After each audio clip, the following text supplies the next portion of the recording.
বলে তোমরা তাহলে রাজনীতি শুরু করছো কতক্ষণ? রসুল কি রাজনীতি করেননি ভাই? আবু জেলের সাথে রাজনীতি করেনি? ইব্রাহিম আলাইহিস সালাম কি নমরুদের বিরুদ্ধে রাজনীতি করেনি? মুসা আলাইহিস সালামকে ফেরাউনের বিরুদ্ধে রাজনীতি করেনি? আমরা এখন রাজনীতি করছি ইসলামের পক্ষে, বাতিলের বিরুদ্ধে। ধরে বোন ঠিক কিনা?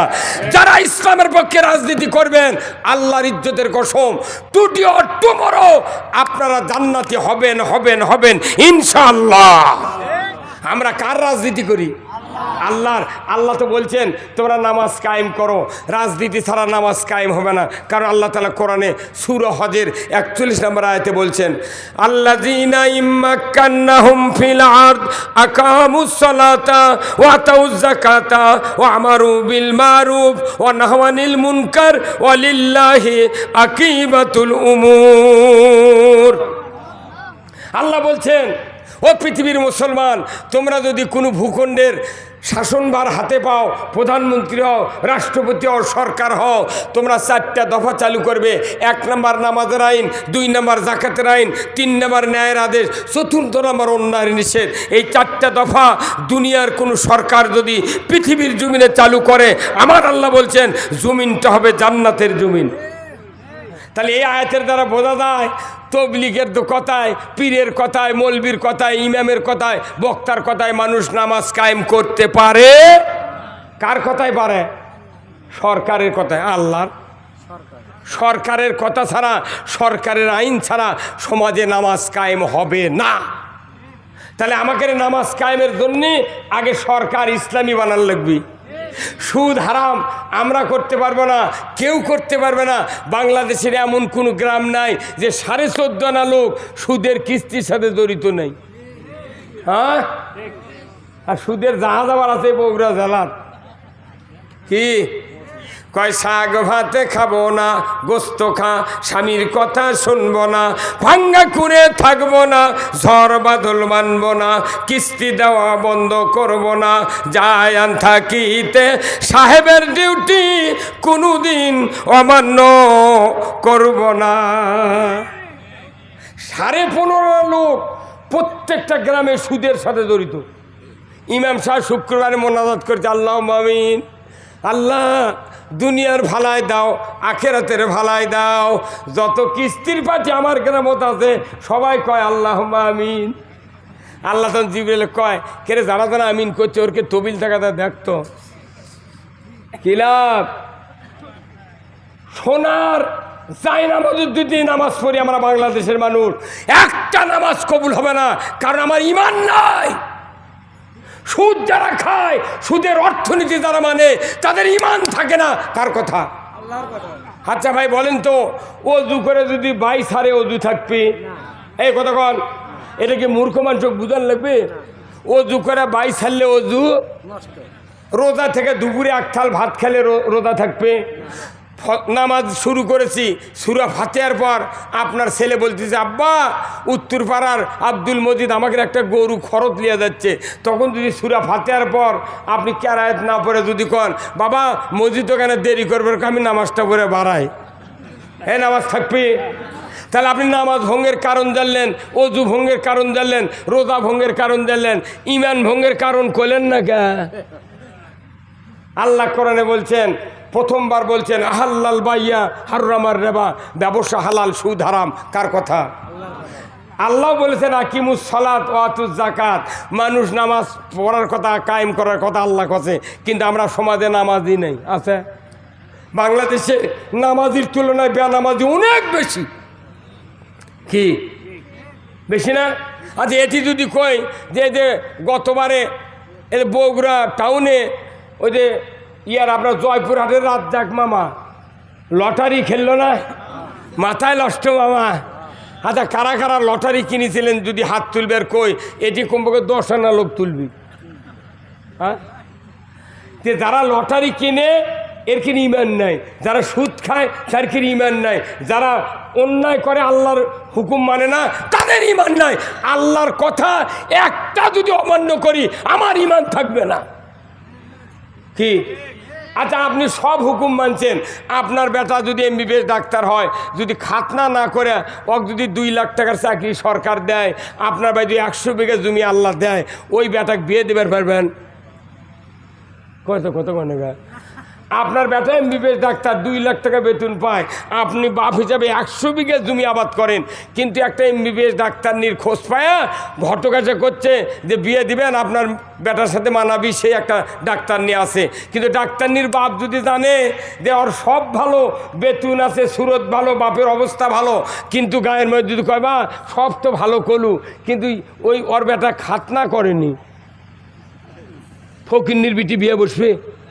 কতক্ষণে গায়ে কয়টা আইন মানেনি? তাহলে একটা আইন না মানার কারণে বিয়ে দেওয়ার পাত্রী পাবে না। এই হুজুর কতক্ষণ টাকা হে পাবি?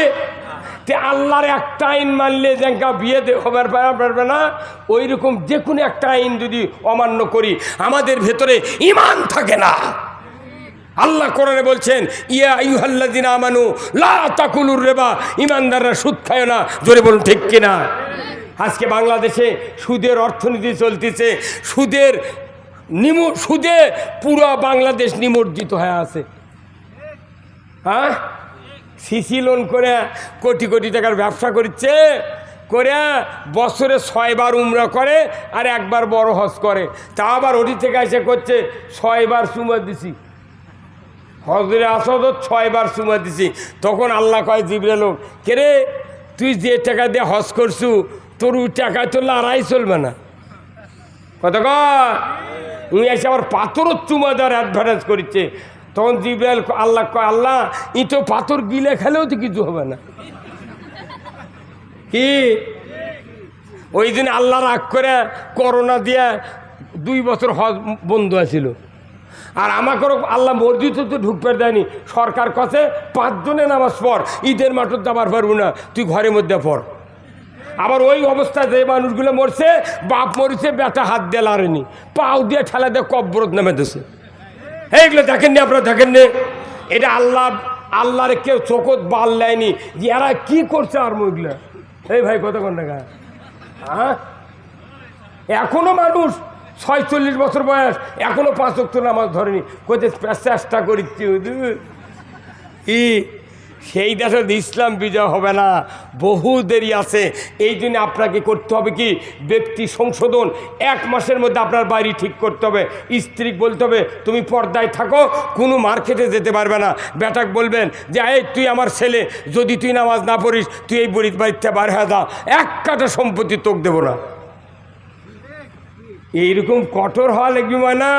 তারপরে নির্বাচন আলে ভোট দেওয়া লাগবে আল্লাহর আইনের পক্ষে। আপনি মরে যাবেন, জান্নাতে যাবেন। ভোটের কথা কলে তখন টাকা খুঁজিচ্ছে, জানলা খুলে দিয়ে বসে আছে দুপুর আজ পর্যন্ত। কেবা চাষা আছেন আছিবা, আর তোমার এগুলা কাম, এক্ষুনি যত মানুষ চলে গেল, তোমার কথা কয়েকটা আমরা হাঁপসে গেছি।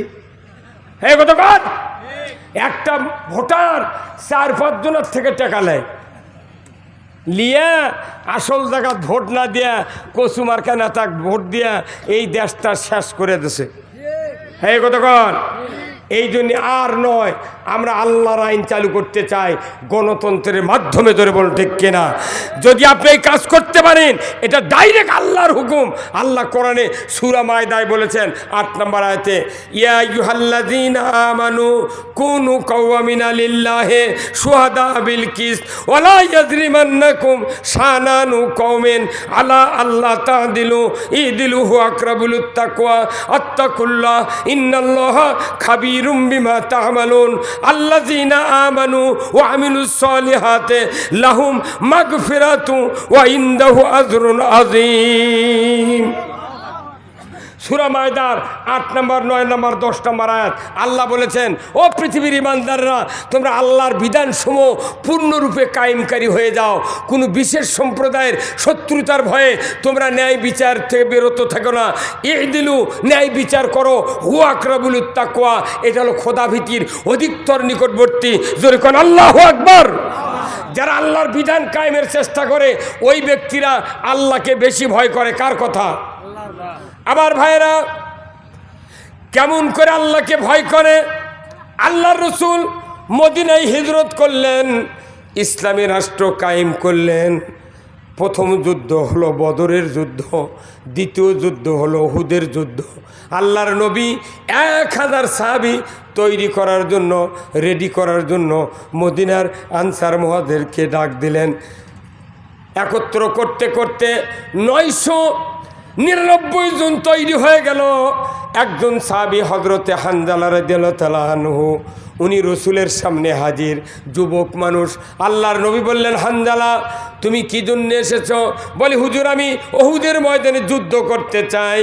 রসুল বললেন, হানজালা তোমার যে বয়সটা হয়েছে তোমাকে বিবাহ করতে হবে, তোমার যুদ্ধের ময়দানে যাওয়ার কোনো প্রয়োজন নাই। যুদ্ধের ময়দান থেকে রুখসুত দিয়ে দিলেন রসুল।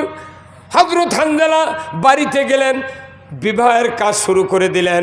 উনি বিবাহ করলেন বিকেলবেলা, রাত্রিতে বাসর ঘর, উনি বাসর ঘর উদযাপন করলেন। ভোর রাতে হাম্মামখানায় চলে গিয়েছেন নিজের স্ত্রীকে নিয়ে গোসল করার জন্য। এমন সময় মদিনার অলিতে গলিতে ঢান্ডারা দেওয়া হচ্ছে, কে আসরে কোথায়?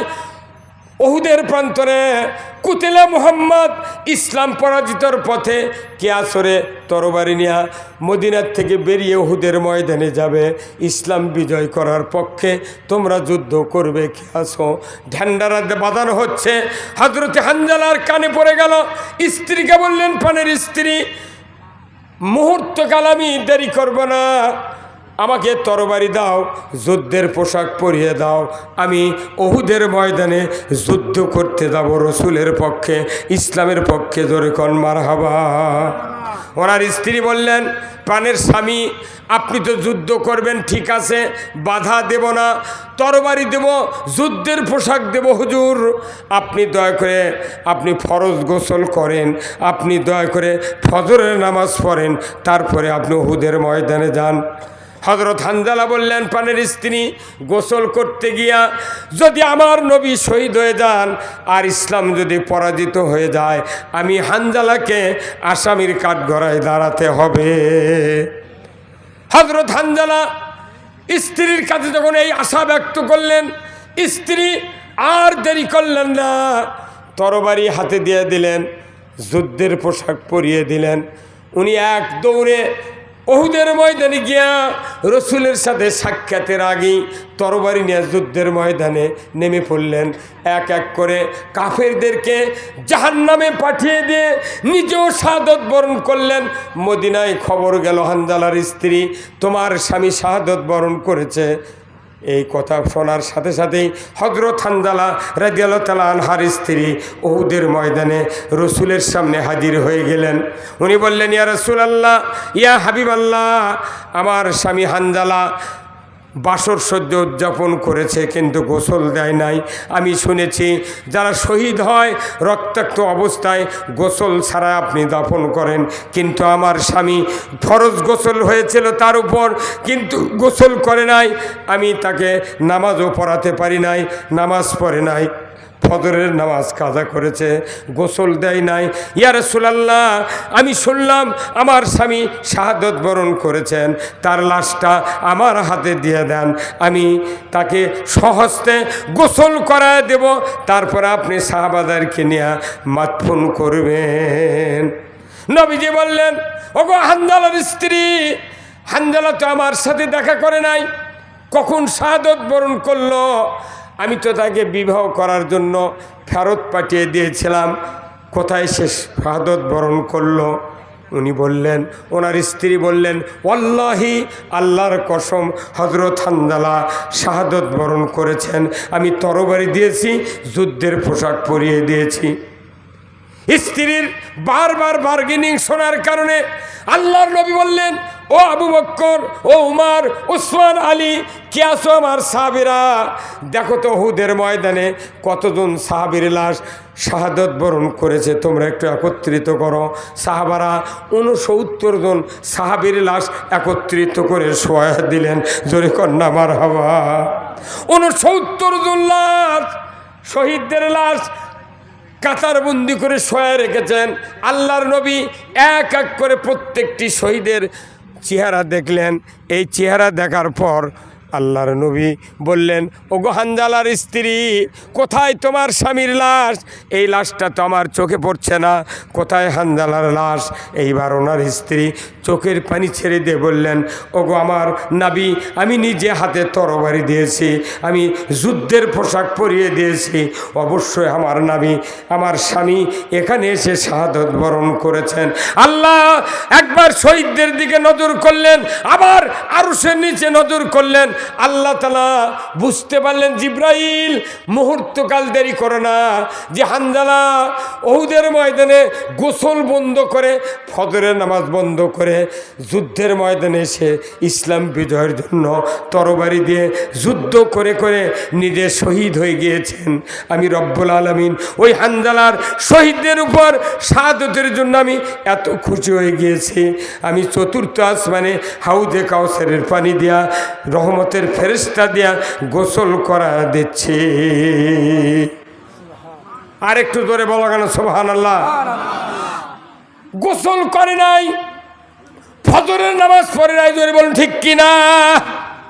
এই মানুষকে চতুর্থ আসমানে হাউজে কাউসারের পানি দিয়ে গোসল করায় দিলেন।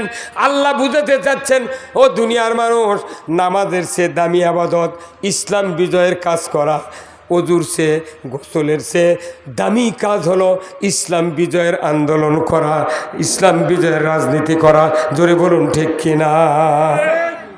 কিন্তু আমরা মনে করেছি নামাজ, রোজা, হজ, যাকাত এইগুলি নিয়ে ব্যস্ত থাকবো, ইসলামের পক্ষে কথা বলবো না। যারা পক্ষে কথা কয় তার করে অপমান করে, কোন ঠাটা করে ঘর তেরে তোলে। এই কথা কোন না, মেলা মানুষ আছে আবাদত করে করে একে দাড়ি চুল পাকে সাদা হয়ে গেছে, বুড়া মানুষ, এলেম কালাম নাই, উনি আবার সমাজের হতে পীর। কথা কোন না, ওরই কাছে ইসলাম কায়েমের কথা বলে উনি আরো 10 জনক ডেকে, হ্যাঁ তোরা ইসলাম কায়েম করে তুই মেয়ে মানুষের মধ্যে গেলু, হ্যাঁ কথা কোন না, উনি আর ইস্যু পাচ্ছে না, উনি এখন ধরছে তুই মেয়ে মানুষের পেটি করতে তোর গেলু গা। এই কথা কা মানে উই তো করবি না, উনি আরো গোলমাল বাঁধায়। কথা কন না আপনি, আমাকে লোকই নাই, আমাকে কেউ ভোটও দেয় না, তাহলে ইসলাম বিজয়ের কাজ বাদ দিয়ে যদি আমরা বসে থাকি, কিয়ামতের দিন জাহিলিয়াতের সাথে আমাদেরকে উঠতে হবে। কথা ঠিক কিনা? রসুলের পাশে নামাজ পড়ছেন আব্দুল্লাহ বিন উবাই, মসজিদে নববীতে রসুল ইমাম, পেছনের কাতার সামনের কাতারের মুক্তাদি হলো আব্দুল্লাহ বিন উবাই। নামাজ পড়েছে, কিন্তু ভেতরে ভেতরে আবু জেলের সাথে যুক্তি করছে যে এই কাম করলে মোহাম্মদ এমনি ডিবিট হয়ে যাবি, তোর মনে তুই সমাজের নেতা হয়াই থাকবো।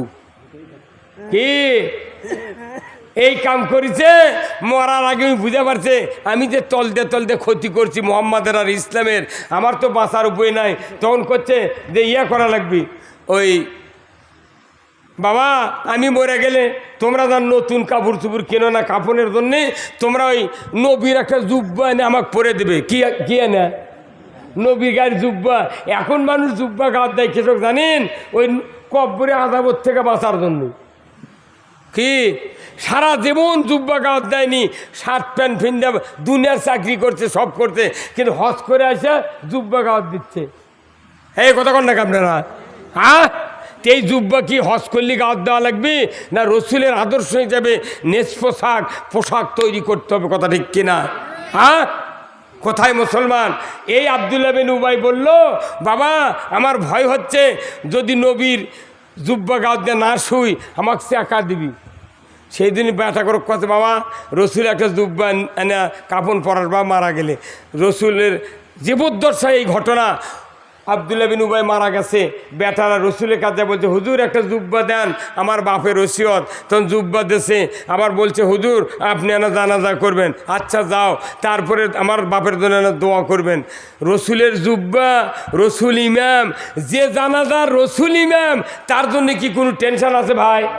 এমনি আমাকে দেখত বাপ বেনামাজি, বেটারা অনামাজি।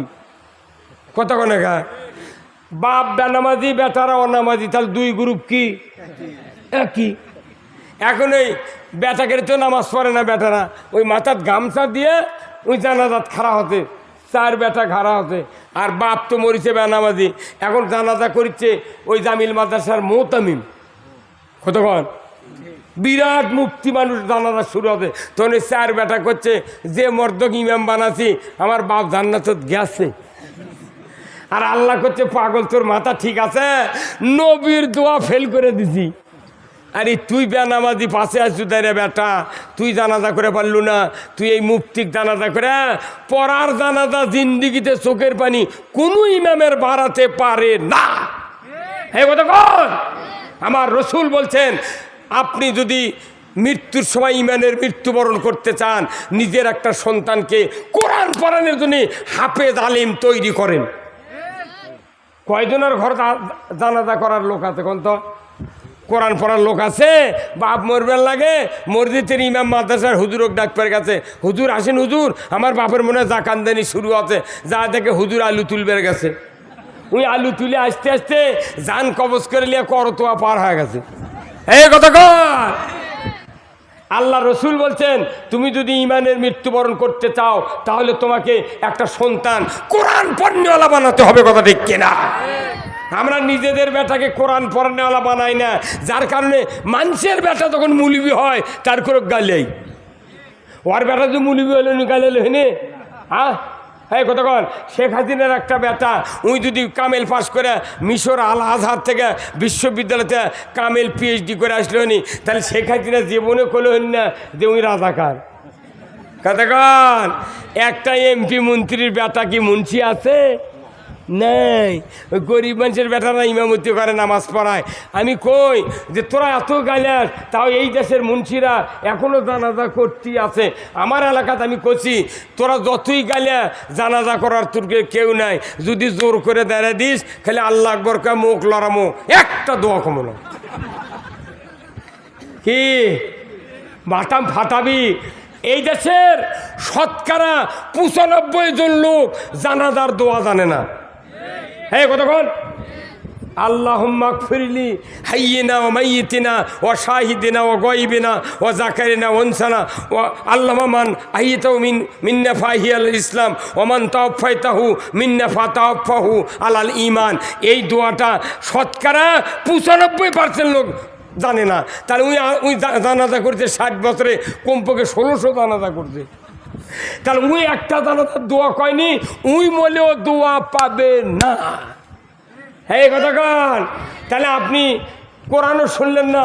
আল্লাহ রসুল বলছেন যে সন্তান পিতা এবং মাতার জানাজা করবে, অন্য মানুষের বেটা জানাজা করে আর আপনার বেটা জানাজা করবে, আকাশ পাতাল কম বাড়া হবে। আপনার ছেলে যদি জানাজা করে কমপক্ষে সানা পড়তে 3 মিনিট, দরুদ পড়তে 4 মিনিট, দোয়া পড়তে লাগবে 6 মিনিট। আর অন্য মানুষের বেটা দেখবেন জানাজার নিয়ত করতে জাল্লা সানা কয়নি, ওটা তো জোরে কোয়া লাগে না ওটি। হ্যাঁ ওই খালি যদি আল্লাহ আকবর কয় আপনি ধরে পারবেন। পয়মাল দিচ্ছে কেজির মাপ কাশি 2,000 টাকাতে, কাশির টাকাতে। কতক্ষণ? আর আপনার সন্তান যদি জানাজা শুরু করে জাল্লা সানাউকা লা ইলাহা গয়রু এটা বলতে 3 মিনিট, দরুদ শরীফ পড়তে লাগবে 5 মিনিট। কারণ কি, 2 জন নবীর এত কষ্ট হয়েছিল, ইব্রাহিম আলাইহিস সালাম, মুহাম্মদ সাল্লাল্লাহু আলাইহি সাল্লাম, যে মায়ের পেটে থাকতে বাবা মারা গিয়েছে, আর মা পাহাড়ের গুহার ভেতরে ভূমিষ্ঠ করেছে ইব্রাহিম আলাইহিস সালামকে। এত দুঃখ কষ্ট আল্লাহ আমি পাই নাই, আমার বাবা আমাকে জন্ম দিয়েছে, 50টি বছর মাথার ঘাম পায়ে ফেলে আমাকে মাদ্রাসায় পড়াচ্ছে, দিন শিক্ষা দিয়েছে, ইসলাম শিক্ষা দিয়েছে। আল্লাহ শেষবারের মতো বিদায় দিচ্ছি, আল্লাহ আমি দরুদ পড়তেছি, আল্লাহ আমাকে মানুষ করেছেন আমার আব্বা, আল্লাহ দরুদ পড়তেছি, তুমি কিয়ামতের দিন 2 জন নবীর সাথে আল্লাহ তুমি জান্নাত দিয়ে দিও। মুখে দরুদ পড়বি, অন্তরে দোয়া কামনা করবি। যখন দরুদ দোয়া শুরু করবি 5 মিনিট লাগবে।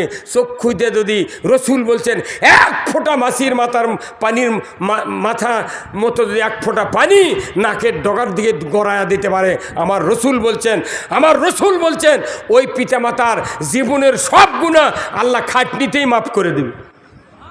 তাহলে এরকম সন্তান বানানোর দরকার আছে না নাই? হ্যাঁ দরকার আছে না নাই? তাহলে এই সন্তান বানাচ্ছেন না, খালি আছে সবাদ বক্তৃতা। যে গ্রামত মাদ্রাসা আছে ওই গায়ের একটা লোক বেটাক দেয় না মাদ্রাসার। ওই গাইবান্ধা কুড়িগ্রাম ওই রাজারহাট থেকে যে পড়িচ্ছে, আর উই করছে না বা কেজিত পরে অনার্স ভর্তি করে দিয়ে মেডিকেল অফিসার বানাবো, ইঞ্জিনিয়ার বানাবো। আপনার বাঁচার জন্য আপনার সন্তান যথেষ্ট। আপনার সন্তান যদি কবরের পাশে গিয়ে দোয়া করে রব্বির হামহুমা কামা রব্বায়ানি সগীরা, রসুল বলছেন এই দোয়ার সাথে সাথেই সে যদি নামাজি হয়, মোত্তাকি হয়, আলিম হয়, আপনার কবরে আযাব 40 দিনের জন্য আল্লাহ তাআলা মাফ করে দেবে এক দোয়ার কারণ। আপনি ইগলা কাম করছেন না, ব্যাটাক বানাইতেছেন একেবারে গোমূর্খ, কোরআন হাদিসের তোয়াক্কা নাই। 10 বিঘা 20 বিঘা জমি কিনে দেয়া, পালসার একটা কিনে দেয়া, টিভি একটা LED কিনে দেয়া, ফ্রিজ কিনে দেয়া, লজিন কিনে দিয়ে থুয়ে যাচ্ছেন। তুই খালি 4 আর আমি কব্বরত যাবো, এই কথা হয় না। পিটুনের অভাব হবে না। খবরদার, যাদের সন্তান আছে আলিম বানান, হাফেজ বানান, কারি বানান। যদি আপনি বাঁচতে চান, এ দেশে যে পরিস্থিতি হচ্ছে আজকে শিক্ষা প্রতিষ্ঠানগুলোতে এমনভাবে অনিসলামী কার্যকলাপ ঢুকে দিয়ে মানুষকে আলু ভর্তা বানান শিখাচ্ছে, মানুষকে ব্যাঙ্গের ডাক শিখাচ্ছে কাউ ব্যা, এই কথা কন দেখা। আবার শিখাচ্ছে ত্রিং ত্রিং সাইকেল নাচে, এই কথা কন। কে রে, এগুলো কি খেলার? আবার আরেকজনক করছে তুই বিছনা পালান শেখ, তোর যে বিয়ে হবি বাসস ঘরত যে তুই বিছনা পারবো, ক্যাঙ্কা করে পারবো না শিখে, এই কতক্ষণ। কে রে, এটা কি পড়ার বিষয়? এটা পড়ার বিষয়? উনি জানে না বিছনা ফালান? কালা চুলের মাও জানে বিছনা ক্যাঙ্কা ফালান লিখবে। ওটি বিছনা ফালান শেখাচ্ছে, ব্যাং ডাক শেখাচ্ছে, সাইকেল চালাচ্ছে। নো, যতক্ষণ পর্যন্ত শিক্ষা ডিপার্টমেন্টে কোরআন এবং হাদিস অনুযায়ী রসুলের আদর্শ জ্ঞান অর্জন করার সিলেবাস চালু না হবে, বাংলাদেশে বক্তৃতা কিয়ামত পর্যন্ত করলে এ জাতির উন্নতি হতে পারে না। জোরে বল ঠিক কিনা? মুসলিম আমি, সৈনিক আমি চির রণবীর, আল্লাহকে ছাড়া কাউকে মানি না, নারাই তাকবীর। বীর মুসলমান ধরো আল কোরআন, ফিরায়া আনো সেই হারানো সম্মান। বীর মুসলমান নারাই তাকবীর, আল্লাহু আকবার, তৌলো ধুনি ধরায়া রাখবার। বীর মুসলমান ধরো আল কোরআন, ফিরায়া আনো সেই হারানো সম্মান। বীর মুসলমান, আমরা বীরের জাত, আমরা বীরের জাত। অথচ ইসলাম বিজয় না থাকার জন্যে এই 16 বছর আমাদের মতো লোক কাছে কথা হুজুর দেখে শুনে কথা কন। মাথার থেকে নেতাকে পাওয়া পর্যন্ত তাকে দেখি কোনো সুন্নতের নাম তো নাই, ওই অজু অবস্থা 6 মাসে করেনি। সেগুলো নেতা এসে কয় হুজুর দেখে শুনে কথা কবেন। তখন আমি বলি ভাই তার কোরআন শরীফ এটি আছে, আপনি দেখে দেখে আমাকে কয়া দেন, আমি শুনে শুনে কম। 5 মুখ তাকে দেখি আর নেই। কি কথা রে? ওই জুম্মার সভাপতি ওরা, স্কুলের সভাপতি ওরা, পায়খানার সভাপতি ওরা, এই কথা কোন লেখা। কয়েকদিনের মধ্যে দেখেছেন প্রত্যেকটা অফিস আদালত স্কুল কলেজ বিশ্ববিদ্যালয়ে 6টা লোয়া আছে, এখন কান দিচ্ছে। কয়টা লোয়া? ওই যে 2টো করে ছবি আছেন না বাপ বেটির, ওই 2 গ্লাসের নিচে 2টো করে 4টে আর 2টা সুতা বান্ধা ছিল। কে তুই গ্লাস ভাঙে ফেলে দিছু, ওই ওই লোয়া উঠে ফেলে দে, ও তা উঠে নিও, কোথাও ওটি আবার টাঙ্গামো। এই কি ওই লোয়া সব জামিরাতে তোলে, তাছাড়া আবার কোনো টাঙ্গাবে ওটি। হ্যাঁ কতক্ষণ কামেল পাস, মুফতি, বড় বড় অফিসার, শিক্ষিত লোক তারা জানে যে একটা ছবি ঘরের মধ্যে থাকলে আল্লাহর রহমত ঘরের ভেতরে ঢোকে না, কথা ঠিক কিনা? একটা কামেল মাদ্রাসার প্রিন্সিপালের মাথার উপর ছবি থুয়ে উনি বসে আছে। কি কন? এমনি মাদ্রাসার প্রিন্সিপাল বিরুদ্ধে মিছিল হচ্ছে না, এমনি মিছিল হচ্ছে না, এগুলো আল্লাহর গজব, এগুলার গজব। অথচ আল্লাহর নবীকে রহমত হিসাবে পৃথিবীতে প্রেরণ করলো। নবীর আদর্শ না মানার কারণে আজকে ইমামকে পলে থাকা লাগিচ্ছে, প্রিন্সিপালকে চাকরি ছাড়ে দেওয়া জীবন বাঁচার লাগিচ্ছে। কতক্ষণ? কারণ কি? আমরা সকল দিক দিয়ে রসুলের আদর্শ ভুলে গেছি ভাই।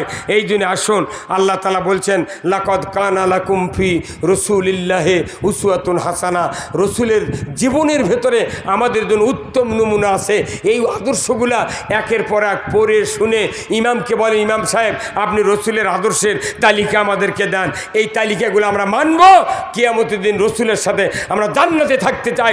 রসুল বলছেন মান হাব্বা সুন্নতি ফাকাদ আহাব্বানি ওয়া মান আহাব্বানি কানা মাই ফিল জান্নাহ। রসুল বলছেন যারা আমার সুন্নাত ভালোবাসবে তারা আমাকে ভালোবাসলো, আর যারা আমাকে ভালোবাসলো তারা আমার সাথে জান্নাতে থাকবে। জোরে কোন সুবহানাল্লাহ। আমরা কি রসুলের সুন্নাত মানতে চাই? কারা কারা দুহাত তুলে দেখান। লিল্লাহে তাকবীর, নারে তাকবীর। রসুলের সুন্নাহ মানা ছাড়া কিয়ামতের দিন নবীর সাথে বেহেশতে থাকা যাবে না। আপনি যদি নেতার সুন্নত মানেন, কিয়ামত 400 বার হবি, জান্নাতের চোখ আর চোখে পড়বে না। আমার রসুল বলছেন আমার রসুল বলছেন যে কুল্লু উম্মতি ইয়াদখুলুনাল জান্নাতি ইল্লা মান আবা। কিলা ইয়া রাসূলুল্লাহ ইল্লা মান আবা ইলা আখিরিল হাদিস। বুখারী শরীফের হাদিস।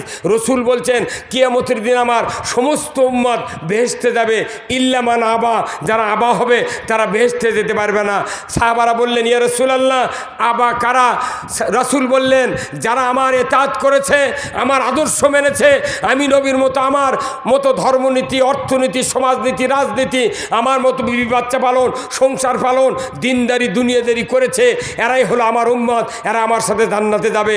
আর আমার মতো রাজনীতি, অর্থনীতি, আমার মতো সমাজনীতি, আমার মতো দিনদারি, স্ত্রী, বিবি বাচ্চা পালন করলো না, এরা হলো আবা।